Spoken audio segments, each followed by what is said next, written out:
Amis, supporters du football régional, bienvenue dans cette émission USB, une semaine en ballon avec nos confrères de France Bleu, Mayenne, Loire-Océan et Maine, et également avec la Ligue de football de la région, la Ligue des Pays de la Loire. Nous allons balayer ensemble l'actualité de nos clubs, Angers, Nantes en Ligue 1, la Ligue 2, le National, Cholet-Laval, et également la deuxième division féminine, car oui, on joue au foot avec des filles, notamment avec notre invitée Ilona Pierre-Jean. Bienvenue. Merci. Alors, des vestiaires comme ça, quand vous arrivez, vous posez votre sac dans un vestiaire, c'est déjà un soulagement, vous êtes à l'heure à la convocation. Oui, tout à fait. Vaut mieux être à l'heure. Et c'est un moment quoi? De détente, c'est un moment de concentration, c'est un moment de... Je dirais un petit peu les deux en même temps, parce que c'est le moment d'avant-match, donc il faut quand même avoir un petit peu de concentration. D'accord. Vous avez amené un maillot, vous pouvez nous le montrer? Parce que je vois pas de marque dessus. Il y a C'est pas plutôt de bon marque. signe quand il n'y a pas de marque en fait. Peut-être, oui, je sais pas trop. Allez. Du coup, c'est le maillot de l'équipe de France que j'ai eu lors de mon premier match de sélection. Donc tu l'as porté, c'est pas un maillot que Oui, t'as oui, acheté. je l'ai porté. Bah, il y a pas déjà, il n'y a pas le nom, donc c'est un peu particulier. Donc 8, c'est ton poste? Oui, Milieu de c'est terrain. ça, tout à fait. Plutôt milieu de terrain, Milieu de terrain, récupérateur. voilà, récupérateur. D'accord, avec des râteaux à la place des pieds. Tout à fait. Donc tu l'as porté à quelle occasion? C'était un maillot qui était attendu, espéré pour toi ou il t'est tombé dessus d'un seul coup? C'était espéré quand même. Après, j'espère toujours qu'il y en aura avec un nom derrière, mais bon. D'accord. Et ben ouais, tout à fait, c'était quand même un peu inattendu, un peu la surprise. Et du coup, c'était un match amical contre la D2 féminine de Saint-Malo. D'accord. Et toi, tu joues à ce moment-là avec les Avec les U18? U18, oui, de l'équipe de D'accord. France. Et c'est tu ça. as 17 ans à ce moment-là? Tout à fait. 17-18? 17. J'allais sur mes 18 ans. D'accord. 27 mai 2001. Ton CV, on va le voir. Je te laisse remettre le maillot, puisque le 27 mai 2001, il s'est passé quelque chose. Je suis née. Tu es né. Je t'en prie. Alors, on va voir justement ton curriculum vitae, histoire de faire un peu plus connaissance. 27 mai 2001, tu nais donc à La Roche-sur-Yon. Oui, tout Et à tu fait. débutes le football au Clouseau. Oui, une petite Tu as ville quel âge à l'époque? pas très loin de La Roche-sur-Yon. J'avais 8 ans. Et bah, j'ai décidé de signer ma première licence après avoir joué avec les garçons dans la cour de récré. D'accord. Et Qui t'a essayer au obligé? multisport. Qui t'a obligé à jouer au football? Bah, moi-même. Mais j'arrivais bien dans la cour avec les garçons, je m'entendais bien avec eux et ça m'a plu tout de suite. À ce moment-là, pas de barrière. Quand on fait un peu les sélections d'équipe, les plaît tout de Non, ça suite, c'est va. pas le Parce- traumatisme qu'on connaît parfois. Les garçons choisissent entre eux, puis à la fin, il reste une fille qui veut jouer. Ça va parce que c'était une petite ville déjà, donc Ouais. tout le monde se connaît et ben il y avait mes copains d'école, donc j'étais souvent avec eux avant. Et vu que j'avais fait du multisport, j'étais aussi avec eux avant au multisport, donc on se connaissait à peu près tous. J'ai bien été intégrée dès le départ. Donc quelque chose de plutôt naturel. Et puis en 2013, tu as 12 ans, tu rejoins La Roche-sur-Yon, tu fais 8 km. Je l'ai calculé. Oui. Du stade municipal, du réveil sportif des Clouseaux jusqu'à Lezoff, l'étoile sportive ornésienne, eh bien ça fait 8 km. Qu'est-ce qui fait que ton choix se porte sur ce club? J'ai été obligée de partir avec les filles. Au Ouais. départ, j'ai un petit peu hésité parce que je connaissais pas du tout le monde du football féminin. Ensuite, bah, je me suis dit que pourquoi pas quand même continuer. Puis c'est le club phare quand même, il faut dire. C'est le club phare à l'époque où je suis venue à l'ESO. C'était le moment où ben, c'était le club le plus connu de la région.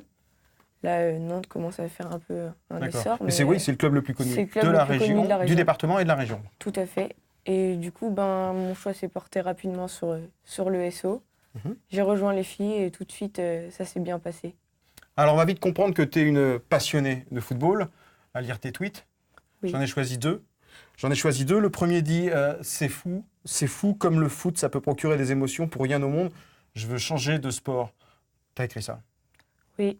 C'est une dévotion carrément. C'était suite à une victoire de l'Olympique de Marseille, je crois.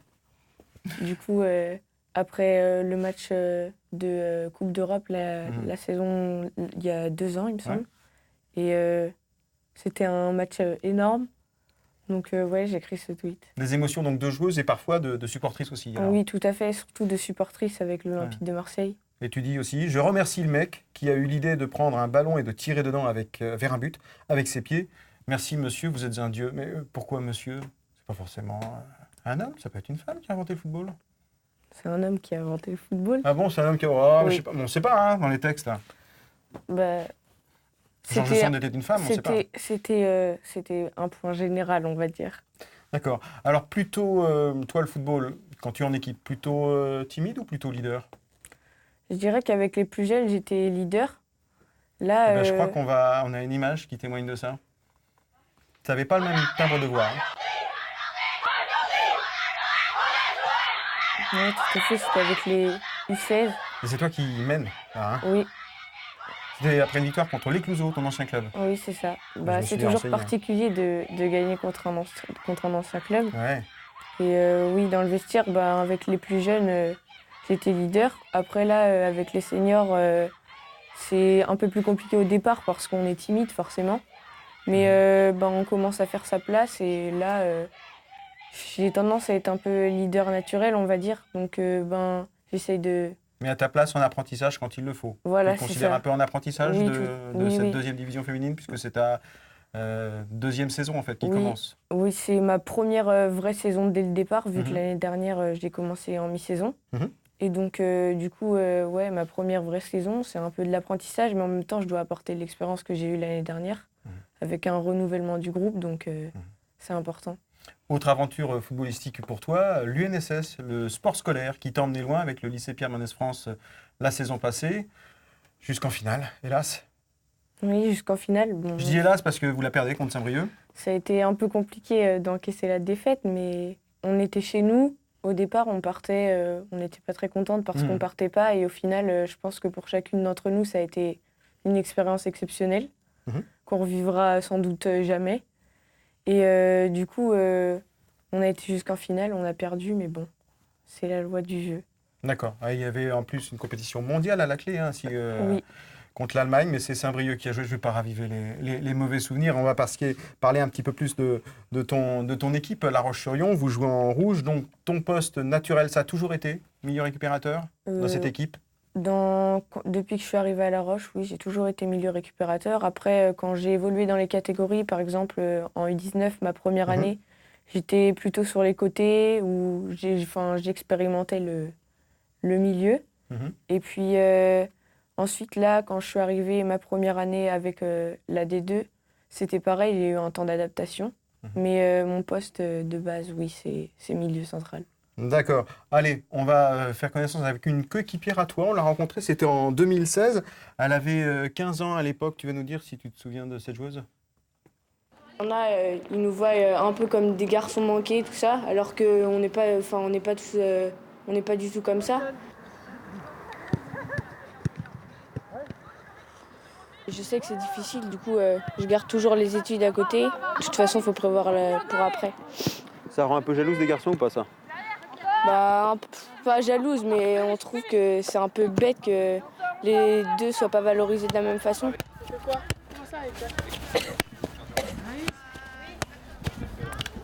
Après, pourquoi pas viser les équipes de France, on verra.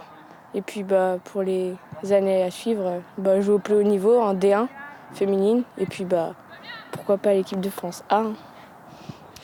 Les objectifs restent les mêmes. C'était il y a 3 ans, une éternité? Oui, une éternité, oui. Ça fait pas très longtemps non plus, mais c'était un de nos premiers entraînements avec les seniors pour beaucoup d'entre nous. C'était une première expérience. Après, oui, les objectifs restent les mêmes. Le chemin se poursuit. Hein. Le chemin se poursuit. Après, il faut bien garder en tête qu'il faut travailler pour pouvoir y arriver. Bon, le foot des garçons, est-ce qu'il t'intéresse? Oui, je supporte l'Olympique de Marseille.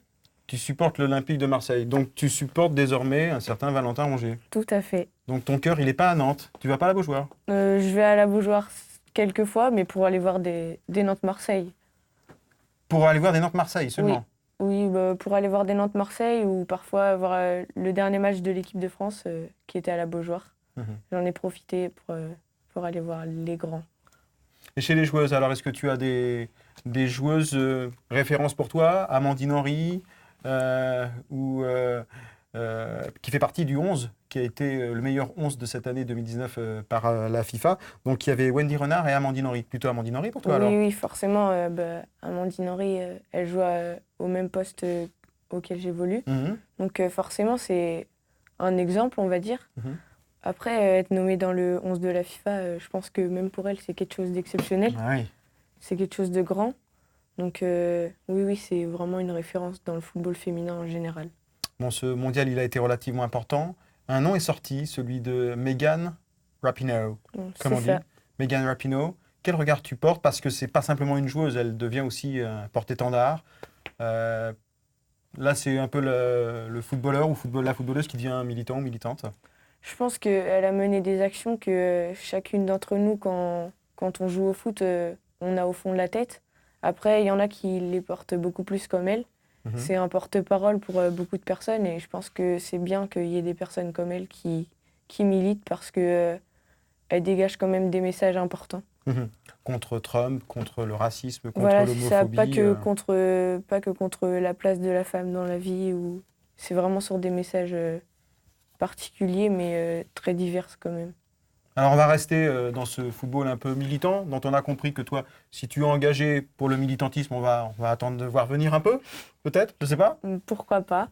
Alors on va parler de Melissa Plaza parce qu'on l'a reçue dans une émission ici. Elle a écrit un livre, pas pour les filles qui témoignent justement de son parcours. Elle est passée par l'Étoile sportive ornésienne de La Roche. Oui. Et on l'a reçue dans une précédente émission avec Anthony Bourlaise et elle s'exprimait notamment dans USB sur le salaire des femmes. On l'écoute. Je ne crois pas que les joueuses aspirent à avoir un salaire équivalent. Je pense qu'elles aspirent juste à avoir un salaire décent et des conditions décentes pour évoluer, pour offrir un championnat attractif, parce que pour l'instant, c'est sûr que des filles qui ne sont pas professionnelles, qui bossent 8 heures par jour, qui font 36 heures de bus chaque week-end pour aller jouer contre Lyon, l'Armada, qui a tout à disposition en termes de moyens humains, financiers, matériels, forcément, elles vont prendre une pilule et forcément, ça n'est intéressant pour personne. C'est long, les déplacements, hein, ce qu'elle évoque pour la D1. Pour vous, vous connaissez ça aussi, pour votre équipe, pour ton équipe. Rodez, c'est loin. Albi, c'est loin. Oui, elle a raison. Même si cette année, le championnat a été réparti d'une manière où nous, on n'a pas vraiment des longs déplacements, mais une équipe comme Brest, par exemple, c'est à l'autre bout. Les moyens ne sont pas pareils. Après, nous, on a un club amateur en plus, donc comme elle le dit, par rapport à des clubs comme Lyon, le PSG, les moyens ne sont pas du tout les mêmes. Et je pense que déjà, il faudrait voir la différence des salaires. Aussi. Elle parle non pas d'égalité, mais d'équité. Une certaine justice, en tout cas. Voilà, c'est ça. Allez, on va parler justement de ton club et du championnat de 2e division féminine. Jingle. Victoire, joli prénom. C'est une provocation. Parce que pour vous, ce début de saison est compliqué. Hein, vous êtes pas très très bien classé, on peut dire ça comme ça, c'est un euphémisme. 3 matchs, 3 défaites. Début de saison compliqué? C'est un début de saison très compliqué. Pourquoi? On va dire. Est-ce qu'il y a des explications? Un groupe renouvelé? Un groupe qui s'est renouvelé. Après, ça n'explique pas tout. Je pense qu'il va falloir qu'on se rattrape rapidement. Mais il n'y a pas le feu non plus. Il faut prendre le temps. Le groupe, oui, s'est renouvelé, donc il y a eu beaucoup de départs, quelques arrivées. Et puis, le groupe est jeune aussi. Et il faut prendre le temps, oui, et puis on verra bien. Et dans le même temps, dans cette 2e division, il y a une équipe qui cartonne, qui fait des selfies, qui est contente, qui vient de régional, c'est Nantes. Et Nantes, ça apparaît comme l'ogre maintenant, finalement, de cette 2e division. Quel regard tu portes sur Nantes? Elles sont annoncées comme favorites avec quelques autres équipes aussi. Donc nous, on a eu un début de championnat avec des belles écuries quand même. En face de nous, Saint-Malo, ici, c'est deux gros clubs du championnat. Après, je ne sais pas si c'est leur calendrier qui était plus simple ou si c'est elles parce qu'on peut voir les résultats, la dernière journée. Elles ont des beaux résultats, vous perdez 6-0, 4-1. Vous perdez à Brest. Oui, on perd à Brest. Elles ont réussi à se lancer dès le départ. À Saint-Maur, elles gagnent 4-1. Elles ont réussi à se lancer dès le départ, à marquer beaucoup de buts. Donc je pense qu'elles ont engendré de la confiance. Après, il faudra voir sur la suite de la saison. Et puis j'espère qu'on ira gagner chez elles et qu'on gagnera chez nous. Et oui, chez elles. Donc j'annonce, ça sera un derby Nantes-La Roche-sur-Yon, le ESOF. Les OF, vous dites comment les OF? Le SO. Le SO, on dit le SO. Bon, d'accord. Ce sera le 20 octobre. Maintenant, si vous avez encore vos oreilles, bientôt vous les aurez plus, puisque...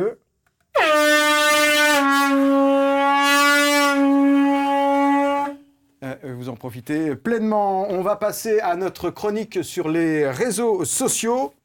Les réseaux sociaux, je t'invite à rester pour l'instant là. Tu auras droit au cube tout à l'heure. Ok. C'est l'heure de notre zapping. Vous allez savoir un peu tout ce qui se passe. Un buteur, deux buteurs, des supporters dans un salon à découvrir et une chanson.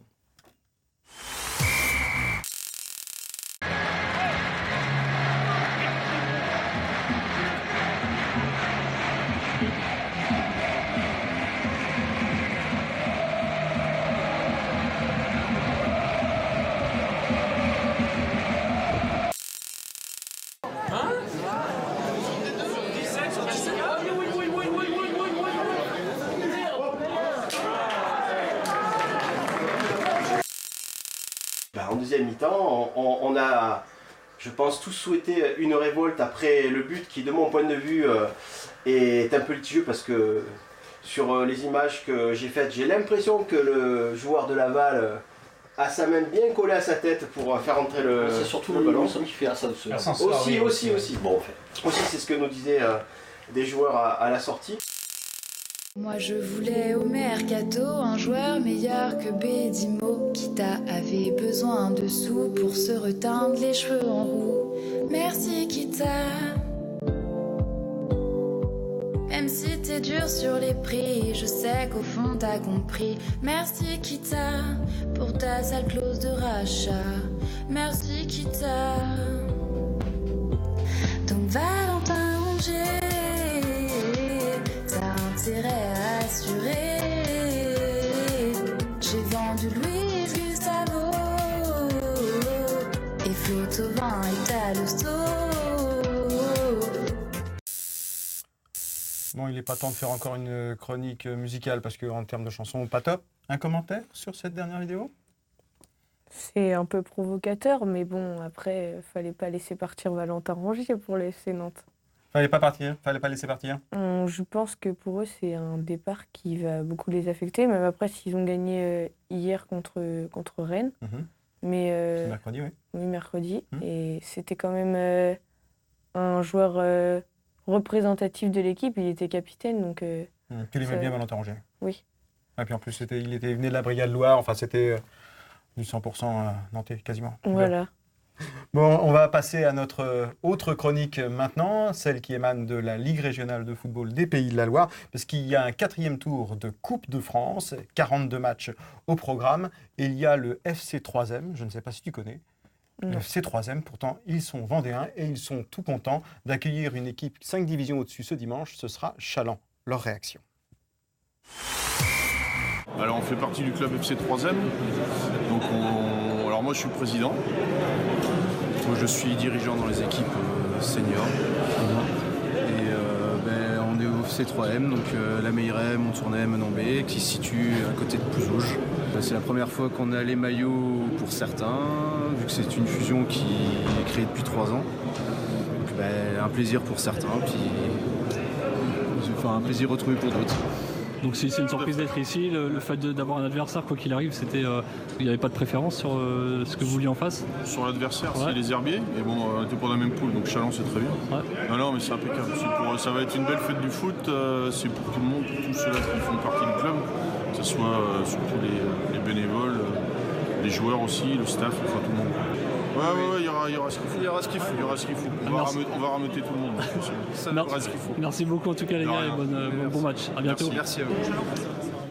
Il y aura ce qu'il faut, de la limonade et des chips. Alors le FC 3M, je précise, c'est Menomblé, Montournay, Meilleray-Tillé. Pouzauges, c'est finalement définitivement trop loin de La Roche. C'est quasiment 2 fuseaux horaires plus loin. Non, c'est à l'est. C'est à l'est du département. Oui, c'est quand même assez loin. C'est quand même assez loin ? Oui, c'est pas une partie de la Vendée que je connais, on va dire. La Coupe de France, un bon souvenir pour toi ? Mitigé, parce que... Vous sortez en 8e de finale, battu. Je pense que on sort en quart de finale contre Lille. On avait fait un beau 8e, on s'est qualifié.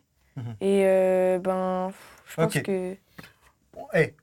On va se retrouver pour la prolongation avec Ilona. On va vous donner rendez-vous pour la suite de ce programme. Chaque semaine, vous l'aurez compris, on est avec les acteurs du foot des Pays de la Loire, puisque, vous l'avez compris, USB, c'est votre émission.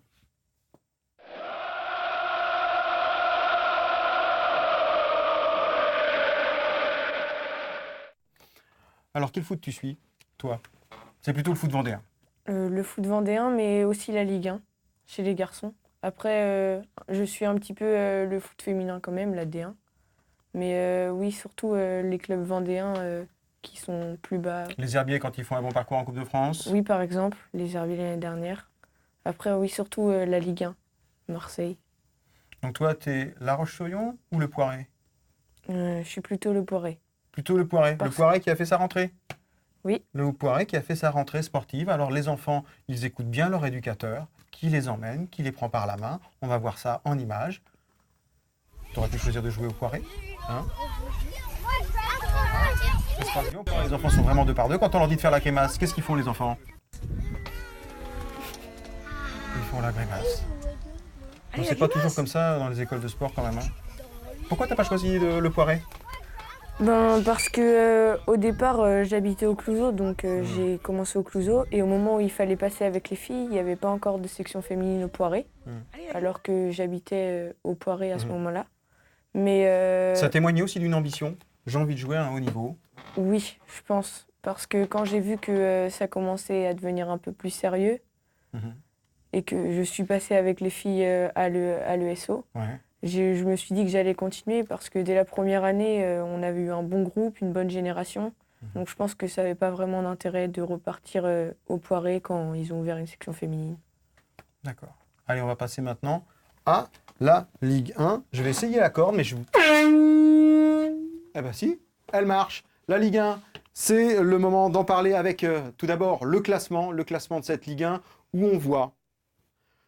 Il faut être bien assis quand même, hein. Angers, 2e, mais à égalité avec le premier Paris Saint-Germain. Nantes, 4e, mais à égalité avec le 3e qui est Lille.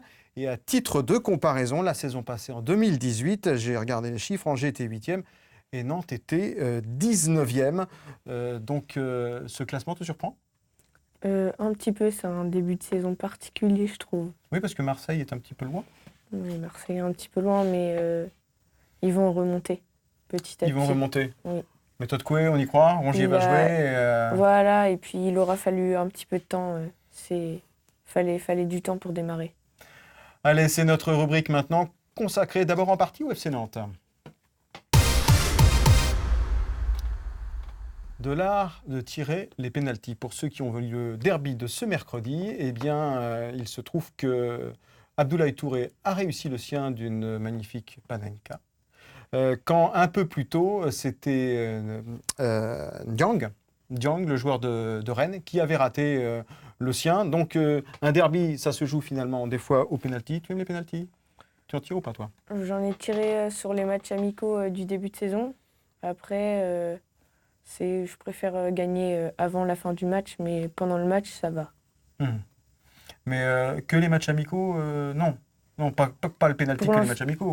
Si, pour l'instant, j'ai tiré que pendant les matchs amicaux. C'est un signe, ça, pourquoi ils ne veulent pas Après, il n'y a pas de désignation, c'est si on le sent ou pas. Mais Et si vous êtes 4? Pierre, feuille, ciseaux? Si on est 4, elle est désignée. Normalement, notre capitaine, Maurice Cosson, les tire très bien. Bon, d'accord. Eh bien, oui, on voulait parler quand même de Nantes et d'Angers. Vous montrez la une de l'équipe, parce que ce n'est pas finalement tous les jours qu'au lendemain d'une journée de championnat, la 7e, un mercredi, suit le lendemain cette une de l'équipe avec Angers et Nantes en première page. Alors je ne vais pas vous la lire complètement, mais disons que Angers est titré comme étant à fond et Nantes est titré comme étant en plein rebond. Donc ce classement te surprend. On est plus nantais quand on est vendéen, on ne suit pas Angers, dont l'arrivée était un peu plus tardive en Ligue 1. Je ne suis pas trop Angers. Après, comme je suis beaucoup Marseille, je dirais que même les clubs de l'Ouest, je m'y intéresse moins. Mais c'est vrai que quand on est vendéen, je pense qu'on suit un peu plus le FC Nantes. La passion pour Marseille, elle vient quoi? C'est un maillot qu'on t'a acheté quand tu étais petite? Oui, tout à fait. Mon parrain et mon oncle m'ont acheté un maillot de Marseille dans mes premiers maillots. Et du coup, ça a tout de suite pris. D'accord, ils ont témoigné d'une passion qu'ils avaient eux-mêmes pour Marseille. Tout à fait. Ça va faire de nostalgie alors un peu Marseille? Oui, tout à fait, mais après, je pense que c'est bien de rester fidèle. D'accord. Tes souvenirs à la Beaujoire, tu en as quand même, puisque tu viens de temps en temps à la Beaujoire? Oui, j'en ai quelques-uns. Après, j'ai vu un premier match. Il me semble que le premier match que j'ai vu, c'était la France Espoir. Donc à l'époque, il y avait Lacazette. C'est le premier grand joueur que j'ai vu. Et après, ça s'est suivi. Et là, la fin de saison dernière, j'ai vu France-Bolivie à la Beaujoire. C'était un bel événement. Je t'ai pas demandé si tu avais un joueur préféré dans le championnat de Ligue 1? Dans le championnat de Ligue 1, avant, j'aurais dit Gustavo, mais bon, il vient de s'en aller. Après, c'est un paradoxe, mais j'aime bien Verratti aussi. D'accord. Tu restes un peu dans les milieux récupérateurs, hein, c'est pas pour dire... Oui. Aucun attaquant ne trouve grâce à tes yeux?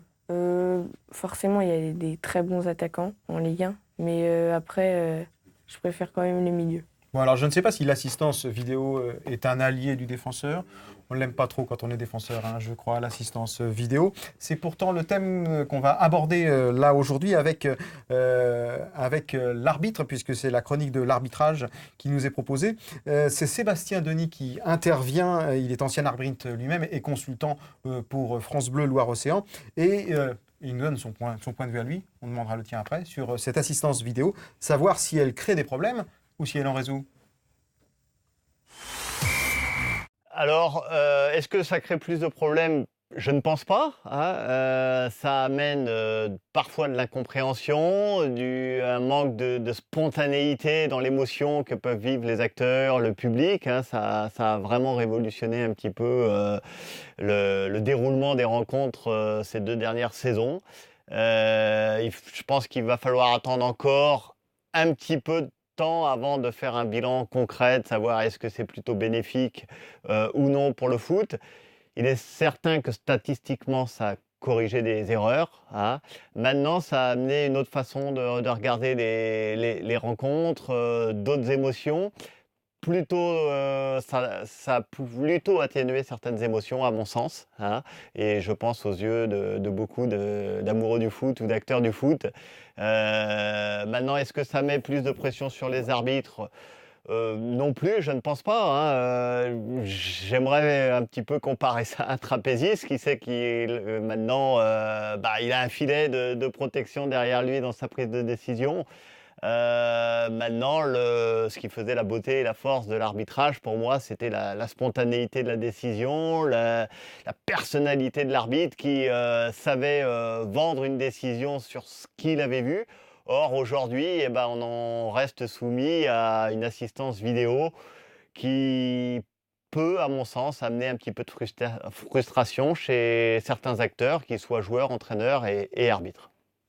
Alors, je ne sais pas toi, mais moi, je trouve que c'est dommage, l'arbitrage vidéo, parce que la mauvaise foi du supporter a de moins en moins sa place. C'est triste. C'est sûr que là, on ne peut plus trop laisser place à la mauvaise foi, parce que c'est prouvé, il y a des preuves avec les vidéos. Donc, toi, quand tu es supportrice, ça te fait râler, l'assistance vidéo? Si c'est pas en faveur de l'équipe que je supporte, oui, c'est évident, mais c'est de la mauvaise foi. Ouais, mais il y a des images truquées aussi, en assistance vidéo. Moi, j'en connais qui sont derrière la caméra. Enfin bon, bref. Allez, on va passer au match à venir de cette Ligue 1. Te demander un petit pronostic justement pour ces matchs à venir, puisqu'on va avoir Nantes qui se déplace à Lyon à 13h30 ce samedi. Tandis que Angers va recevoir Amiens, qui est 15e. Ça, c'est également ce samedi à 20h. Un pronostic? Comme Ninga a l'air en forme, je dirais 3-1 pour Angers. Ouais. Et puis Nantes-Lyon, par contre, là, ça va être compliqué pour Nantes, je pense. Ça va être compliqué pour Lyon? Ouais, 2-1 pour Lyon. Ah, ça va pas être compliqué, ça va être compliqué pour Nantes. Pour Nantes. D'accord. Allez, on va passer maintenant à une nouvelle rubrique. C'est le championnat national. Et elle marche. Avec la palette d'abord qui concerne ce classement. Le classement de national, on va vous le proposer avec Laval qui est 8e et Cholet qui est 13e. Nos 2 équipes régionales ont passé un plutôt bon week-end. C'est un championnat, je rappelle, qui est dominé par Dunkerque, Villefranche, Avranches, comme vous le voyez. Et puis Laval, 8e, c'est le bilan de 3 victoires, 3 nuls, 2 défaites. Et Cholet, 2 victoires, 3 nuls et 3 défaites. On va passer tout de suite à la rubrique concernant le Stade Lavallois. Voyage, point d'interrogation, voyage, point d'exclamation. Toi qui es né en 2001, je ne te parle pas de Désirless, 1986, voyage. C'est un petit peu trop loin. C'est un petit peu trop loin, merci de me le rappeler. C'est gentil, je le prends plutôt bien. Donc, voyage, pourquoi ? Eh bien, parce que l'équipe du Stade Lavallois a été à Toulon, jouer contre l'équipe de bas de tableau, Toulon. Et finalement, les hommes d'Olivier Frappelli s'en sont très bien sortis. À l'extérieur, c'est pas tous les jours. Un but où il fallait un petit peu tout emmener, les défenseurs qu'il y avait dedans, mais finalement, ils font partie du jeu et l'arbitre n'a pas... Il a validé ce but. C'est un but qui fait donc le 1-0, une victoire, 67e minute. Et ce n'est pas toujours le cas pour Toulon, qui voyage mal. On a parlé des déplacements. Pour le national, ce n'est finalement pas si simple que ça non plus. Et c'est d'ailleurs ce dont va nous parler notre collègue de France Bleu Mayenne, Gilda Mingui. Laval, donc, qui s'impose à Toulon. Une première victoire à l'extérieur cette saison. Tout arrive, n'est-ce pas, Gilda ? Oui, c'est vrai, c'est un petit événement ce qui s'est passé à Toulon car le Stade Lavallois qui s'impose à l'extérieur, eh bien, c'est rare. Ça n'est arrivé que 2 ou 3 fois sur chacune des 9 dernières saisons. C'est donc vraiment un problème récurrent au Stade Lavallois. Alors comment expliquer ça ? Pas facile de trouver des raisons vraiment tangibles. C'est vrai qu'en national, les footballeurs lavallois sont amenés souvent à jouer dans de petits stades. On est proche de l'ambiance Coupe de France. Il y a peut-être aussi les conditions de déplacement. L'avion, c'est vraiment l'exception en national. C'est très souvent le quart, de longues heures avec un retour dans la nuit, juste après le match. Parfois, c'est aussi le train, comme le week-end dernier pour le déplacement à Toulon. L'équipe est partie le jeudi à la mi-journée pour un retour samedi dans la soirée. Une fois ces arguments avancés, il y a un autre aspect qu'il ne faut pas oublier. C'est peut-être tout simplement une question d'état d'esprit. On verra ce qu'il en sera lors du prochain déplacement du Stade Lavallois. Ce sera à Dunkerque, tout simplement l'actuel leader du championnat.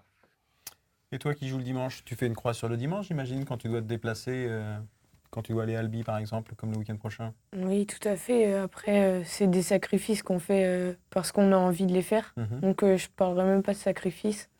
C'est des déplacements tout aussi enrichissants que comme si c'était une visite dans une autre ville, sauf que on y va pour jouer au foot, donc c'est encore plus intéressant. D'accord. Toi, tu vois ça comme ça? Les voyages forment la jeunesse, je fais de la géographie un petit peu, je vois Un Brest. petit peu. Après, on y va surtout pour jouer, donc j'y vais surtout pour gagner. D'accord. Mais c'est pas trop dur finalement, c'est pas trop lourd quand on est étudiante comme toi, première année de STAPS. Ça fait des emplois du temps quand même.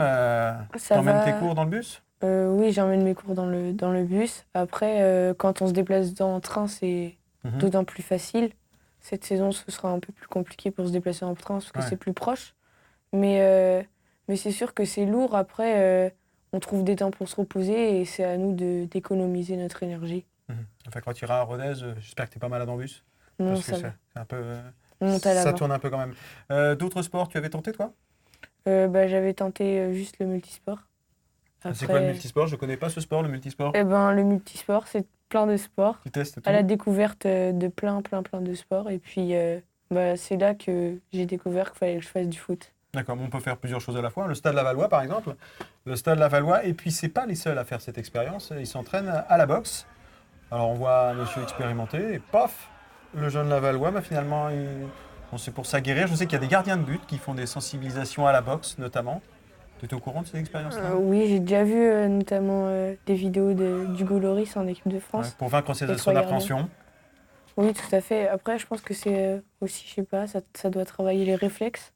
Je sais pas trop, mais je crois que c'est surtout l'appréhension. C'est-à-dire que là, quand il faut se lancer, on se lance. C'est un peu le boulot d'un gardien. Quand il faut y aller, il ne faut pas se poser. Et je ne parle même pas d'un gardien de handball.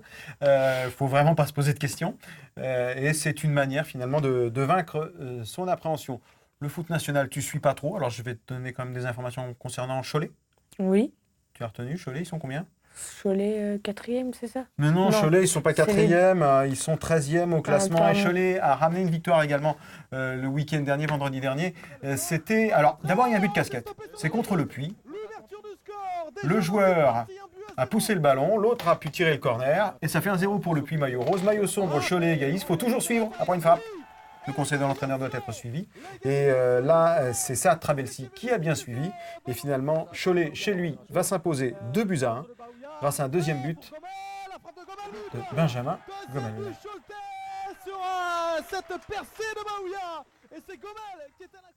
Voilà, championnat national, pas encore. Quand c'était les herbiers, tu suivais un petit peu quand même? Un petit peu plus.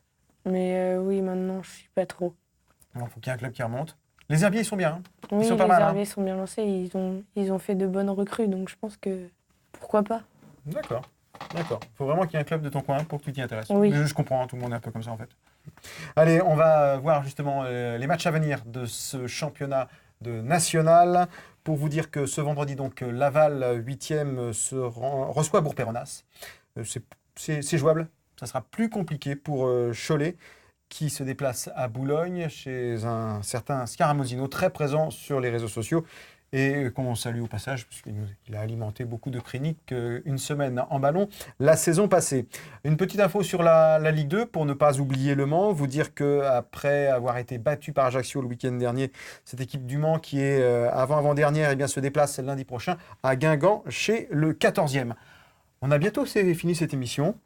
On va quand même parler de ce foot féminin qui a un succès. Toi, tu le vois grandir, tu le vois évoluer. Tu as cette perception-là de ton club de La Roche, qui a de plus en plus de joueuses, par exemple, qui viennent? Je pense que c'est une pratique qui se professionnalise. Et après, le fait qu'il y ait eu la Coupe du Monde, ça a fait un grand bond. C'est sûr qu'à La Roche, on a connu quelques petites qui sont commencé à signer. Donc oui, je pense qu'il a vraiment grandi. Et il a grandi, il se professionnalise. Toutefois, quand on est jeune footballeuse comme toi, je rappelle que tu as 18 ans, tu es en première année de STAPS, on ne se pose pas la question de laisser tomber les études? Pour le moment, non.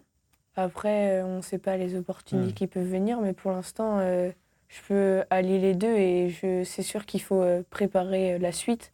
Parce que le foot, ça va durer un certain temps, mais on sait qu'après, il y a une reconversion derrière. C'est un moyen d'assurer un peu tes arrières. Voilà, c'est ça. D'accord.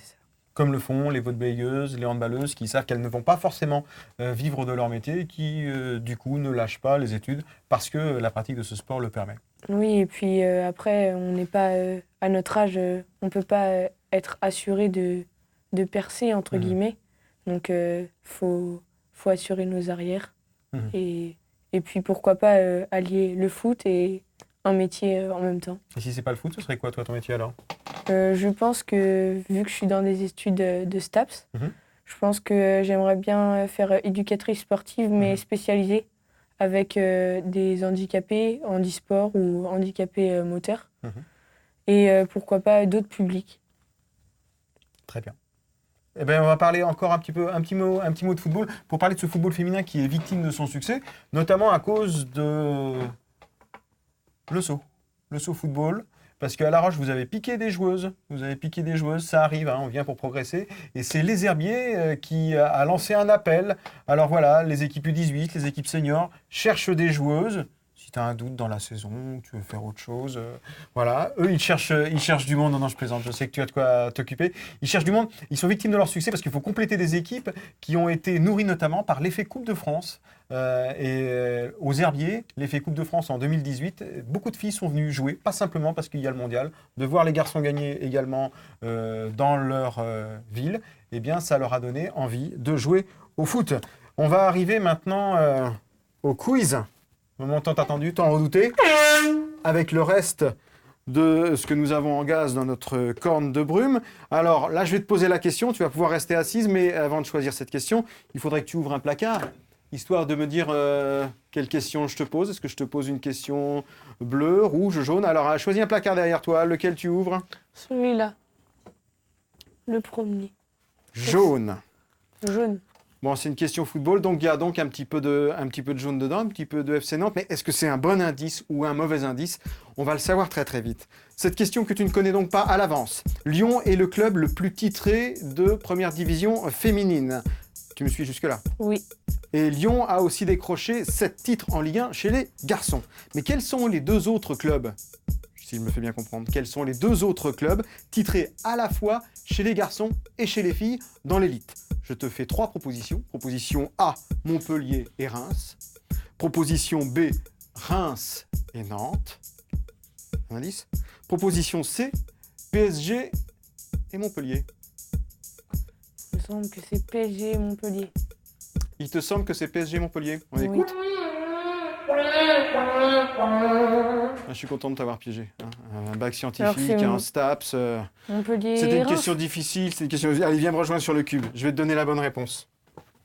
La bonne réponse, c'était, regarde, c'est écrit dessus. Montpellier. Et Reims. C'est Montpellier et Reims. Alors Montpellier a été titré il n'y a pas très très longtemps. Et Reims, bah, c'est très simple, tu t'en souviens très bien. C'était dans les années 74, 75, 76 chez les filles. Et puis dans les années 40, 50, 60 chez les garçons. Oui, tout à fait. T'en gardes un bon souvenir? Oui, je m'en rappelle. Je te remercie. Donc nous recevions Ilona Pierre-Jean. Elle joue donc à l'ESO Football. On va, juste avant de se quitter, quand même avoir un petit coup de cœur pour des paroles de filles qui jouent au foot et qu'en ont à dire un peu sur les garçons. Et donc on va les entendre. Elles étaient lors d'un stage en Loire-Atlantique et elles n'ont pas leur langue dans leur poche, comme toi d'ailleurs. Quand j'ai commencé, on n'était pas beaucoup. Il y avait encore des garçons qui faisaient pas attention, qui s'en moquaient un peu. Mais au fur et à mesure, en fait, ça évolue. Limite, c'est eux qui nous incitent à venir jouer et tout. Et du coup, je trouve ça plutôt cool. Avec des filles, c'est mieux. Enfin, on a plus quand même. C'est pas la même conversation. C'est mieux, je trouve. Puis le foot est pas pareil quand même. Ah, c'est qu'est-ce qu'il y a de différent, le foot féminin et le foot masculin là? Les garçons, ils simulent trop. Les garçons, les souvenirs que t'en gardes quand tu joues au foot au Clouseau? Oui, un petit peu. Après, ça quand ils se roulent par terre, ils ont un peu. Ça fait partie du jeu? Oui, ça faire croire qu'on a une fracture tibia-péronée alors qu'en fait, c'est le vent qui vous a fait tomber? Peut-être pas quand même. Enfin, bref. Bon, merci de ton éclairage, merci d'être venu. On espère que tu as apprécié d'être dans USB une semaine en ballon. On rappelle que tu joues donc à La Roche, à l'ESO, en 2e division. Et que on te souhaite une saison qui continue mieux qu'elle n'a commencé. Et puis on espère te revoir à l'équipe de France. J'espère. Bon, tu reviendras? Oui. Bon, et merci en tous les cas. Merci à vous. Allez, fin de cette émission. À la semaine prochaine.